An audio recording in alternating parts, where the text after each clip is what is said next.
भूतनी part 3। तो साहिबा चलिए चलते हैं उस अमृता के घर।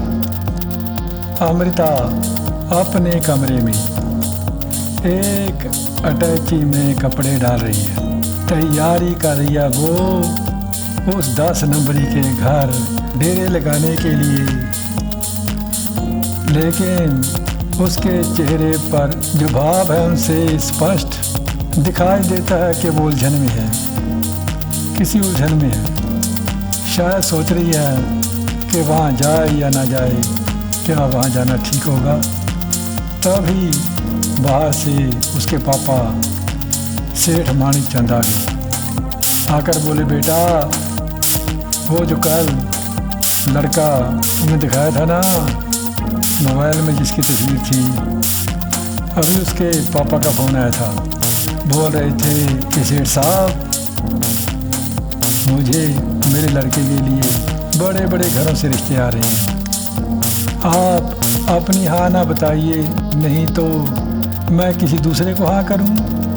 तो बेटा बोला मानिक चंद, मुझे तो वो लड़का पसंद है, अच्छे खासी घर का है, तो तुम भी अगर मान जाती। थोड़ा सा चिढ़कर बोली अमृता, पापा मैंने कल भी आपको कहा था वो लड़का है ब्लैकमेलर, उसके खिलाफ मुझे एक सबूत मिल जाए, मैं उसे उठाकर डाल दूं सलाखों के पीछे।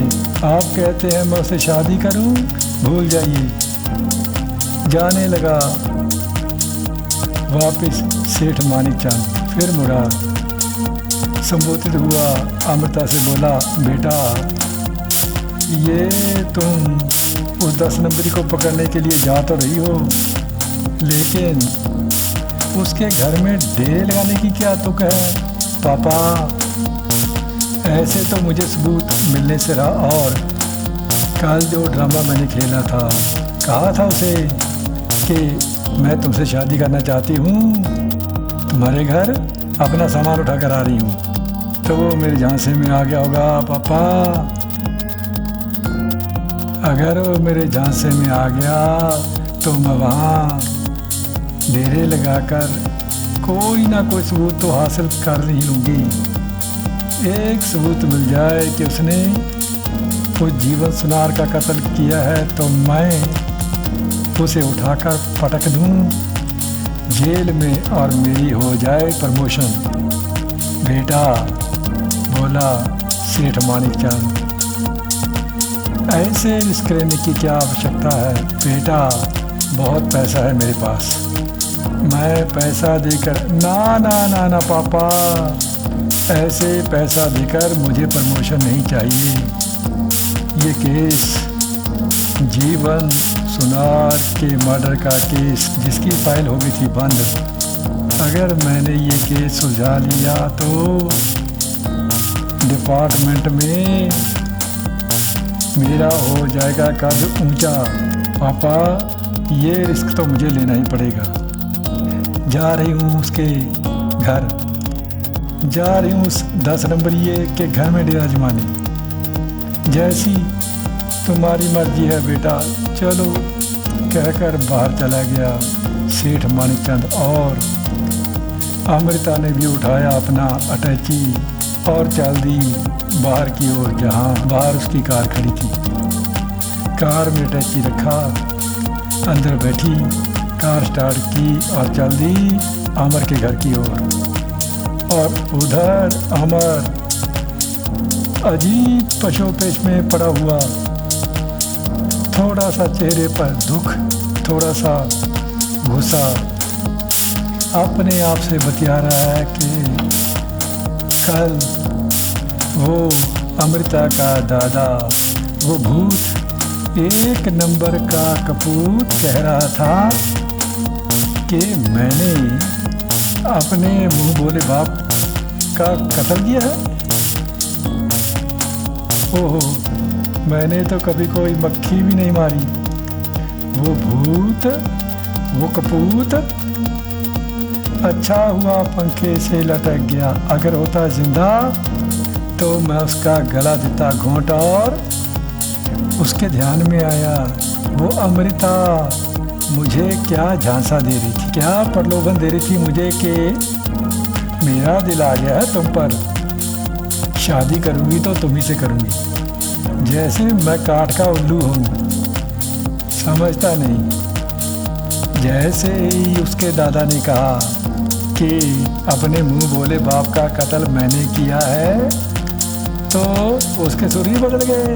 बोली मैं अपना सामान उठाकर तुम्हारे घर डेरे लगाने आ रही हूँ। अगर आ गई वो मेरे घर, कहीं पकड़ के मुझे सलाखों के पीछे ना डाल दे, इससे पहले कि मैं कत्ल के केस में अंदर हूँ। अच्छा है मैं टूर निकाला हूँ, ऊटी शिमला, सुना है आजकल वहाँ बर्फ़ पड़ती है, देखनी चाहिए, कभी देखी नहीं। फिर थोड़ा सा ठंडा सांस भर के बोला ओहो पैसे तो टूर के लिए पैसे चाहिए, लेकिन पैसे तंगी है, बहुत तंगी है।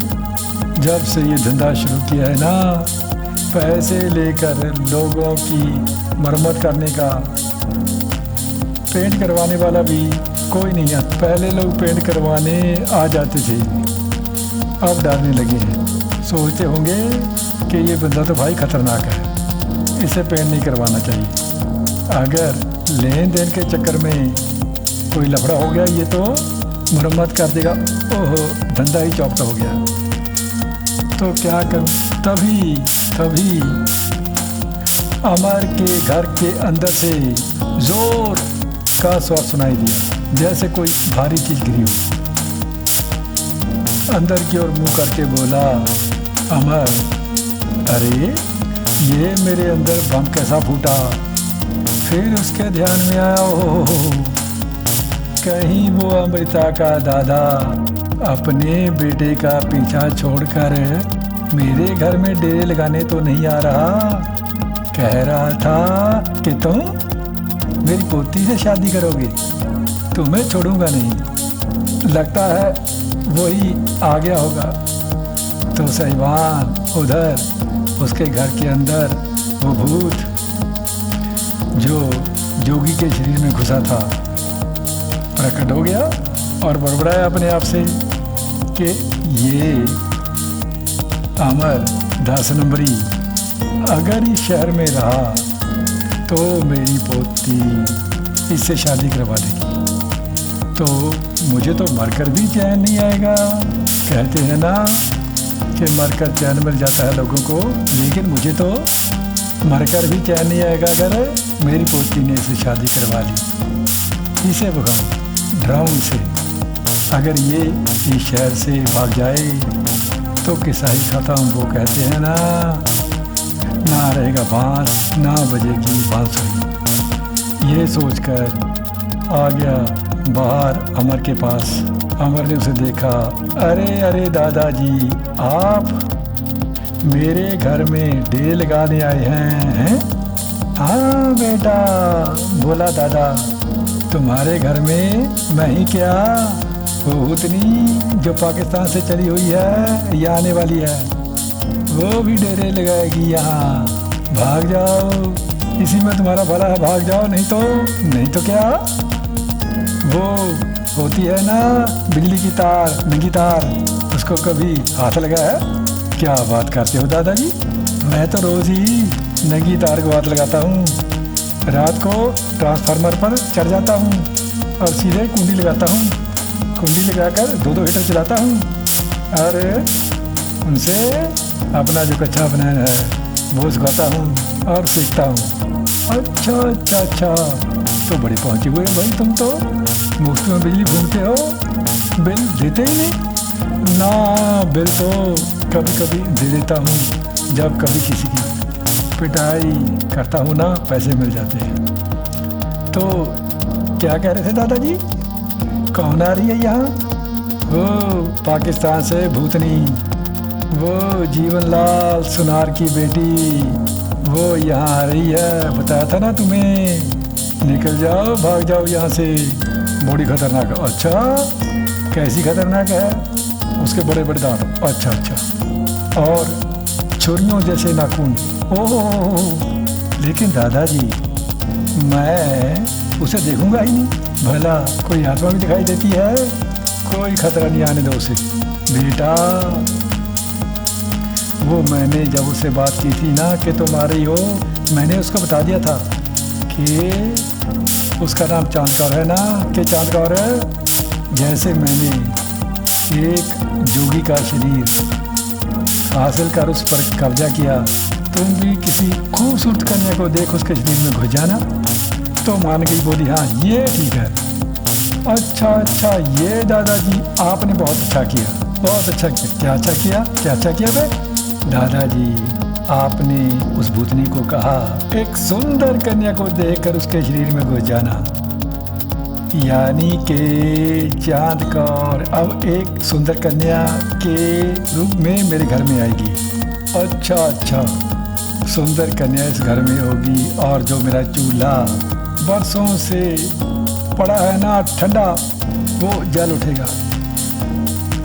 चलो कोई भूतनी सही, कम से कम एक औरत होगी ना इस घर में जो मेरा काम करे, दाल रोटी बनाए, पोछे लगाए, झाड़ू बर्तन साफ करे हैं। बेटा बोला, दादा वो तुम्हारा घर बसाने नहीं आ रही, वो तुम्हें कच्चा चबाने के लिए आ रही हो। वो तो वक्त ही बताएगा। अगर उससे इतना काम करवाऊंगा दादाजी, भाग ना गई तो मेरा भी नाम नहीं। भाई तुम तो बहुत बेशर्म किस्म के बंदे हो। जाता हूँ, ढूंढ कर लाता हूँ उस चांदकौर को, कहता हूँ जल्दी आओ। हाँ जाइए जाइए, हो सकता है वो गलियों में भटक रही हो, मेरा रास्ता भूल गई हो। बेटा वैसे तो मैंने तुम्हारे घर की लोकेशन बता दी थी, फिर भी जाता हूँ, कहकर दादाजी चला गया वहाँ से। और तभी दरवाजे पर दस्तक हुई। देखा अमर ने कि अपना बैग उठाए, अमृता आ गई है। अमृता को देखकर वो रह गया हक्का बक्का, सोचने लगा कि ये तो आ गई, लगता है तैयारी के साथ आई है मुझे सलाखों के पीछे डालने के इरादे से। कोई बात नहीं, मैं भी देखता हूँ कि कैसे ये मुझ पर हाथ डालती है। मैं भी खिलाड़ी हूँ। तो साहब यहाँ कड़ी तीसरी हुई ख़त्म, चौथी कहेंगे कल।